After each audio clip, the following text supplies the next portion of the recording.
And now it's time to dedicate a section of tape to the showbiz technicians and technical assistants on the subject of colander installation. We'll be using Billy Bob as an example installation, but keep in mind all colanders are installed by the same procedures. How's it look? Any questions?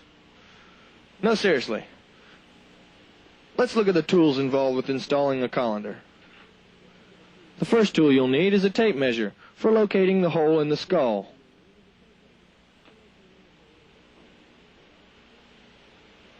Of course, then you'll need a drill for drilling the hole in the skull, and use a 1/4-inch drill bit. Plenty of rags to cover the mechanisms. Then you'll need a razor knife for making the incision in the head fur,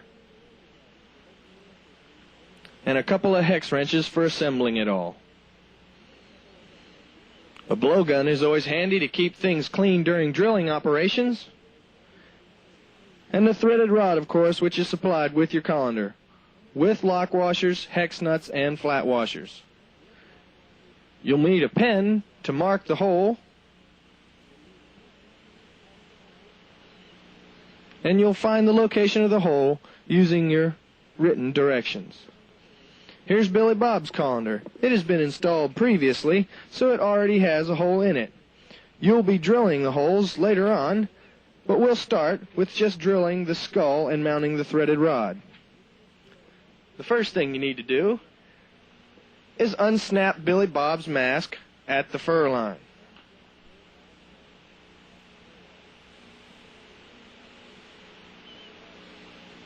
Then you'll also need to unsnap the snaps that are holding the mask to the skull. Once this is completed, pull the mask forward out of the way to gain access under the skull. You'll want to cover all the air cylinders with rags to prevent any fiberglass particles from getting on the piston shafts.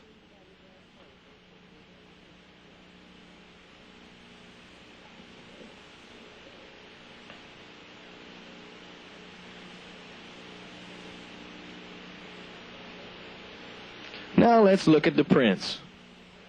Find out where this hole is going to go. You note on the print, the hole goes in the dead center of the skull, 6 inches back from the leading edge. Measure from the leading edge with your tape measure, 6 inches towards the rear. These dimensions will change from character to character, so be sure to check your print. Next, you'll need to measure from side to side to ensure that the hole is dead in the center of the skull. Make another mark. Now you're ready to drill the skull. Be careful not to drill too deep, as we don't want to damage any internal mechanisms. After the drilling operation, you want to blow off all the fiberglass dust to prevent them from getting into any internal mechanisms.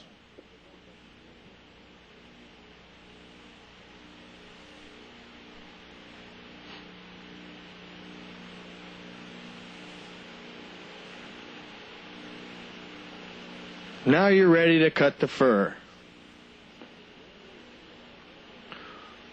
Pull the fur back into place as it would be if it was completely snapped up.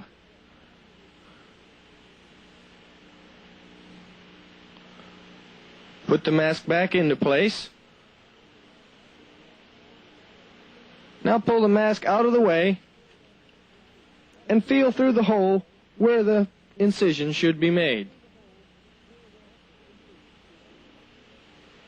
Mark the location of the hole,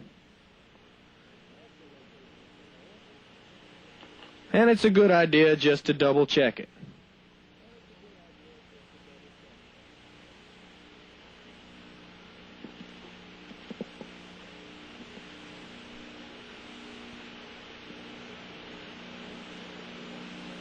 Now with a razor knife, make a small incision.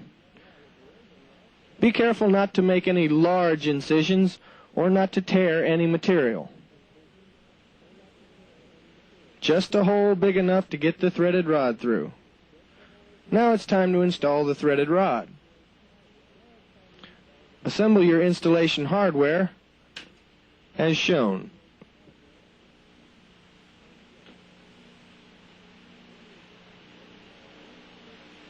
Then you insert the threaded rod through the skull and install a flat washer and a hex nut on the underside.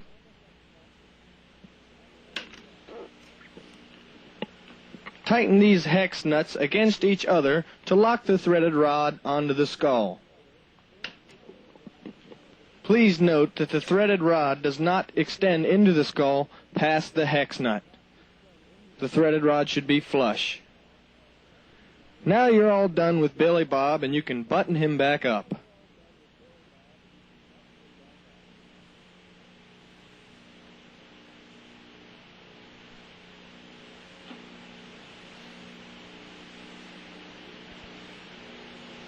Make sure to realign all the snaps.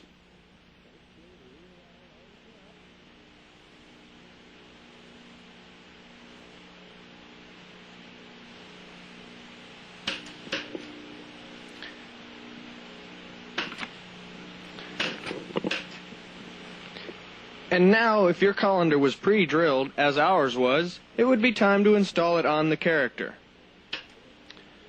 Use the hex nut, flat washers, and lock washers to lock the threaded rod into the colander as you did the skull.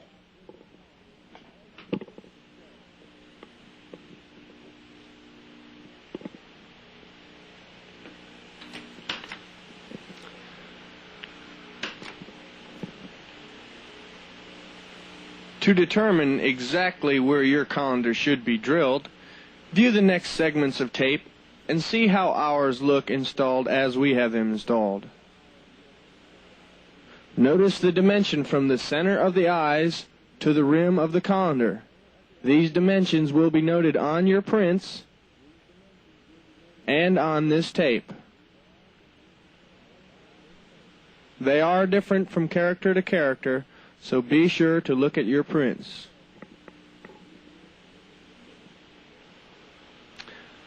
Note the clearance cuts made in the colanders for the characters with ear movements. You'll want the character's colander to sit at its specified height above its eyes, yet not interfere with any character movements. Here's a picture of Beach Bear. Notice that you still want his hair in his eyes. Notice that his specific measurement is 4.5 inches. This is measured from the center of the pupil of the eyes. Let's take a look at the rest of the characters and see how they stand.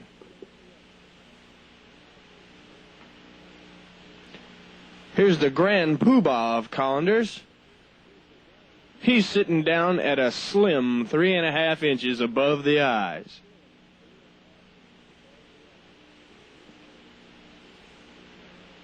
Moving over to the left, here's Duke. Notice he also has the ear clearance cuts. He's only at 2 inches. Duke is a little different from the other characters. His colander is held on by the same screws that hold his hat on. You'll have to make 2 clearance holes in Duke's colander. Please note that his ears don't rub. And almost last but not least, Little Earl. He's only got about 1 inch space above his eyes to the colander. But as long as the colander doesn't interfere with his eyebrow movement, no harm done. You probably thought we were going to forget all about Looney Bird. Well, he wasn't able to make it to the studio today, so you'll just have to wing it and go strictly by the written instructions.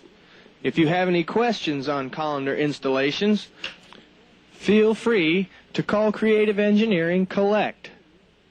The man you want to speak with is Tim Inglis, and the phone number is area code 305. The number will be 425-1001.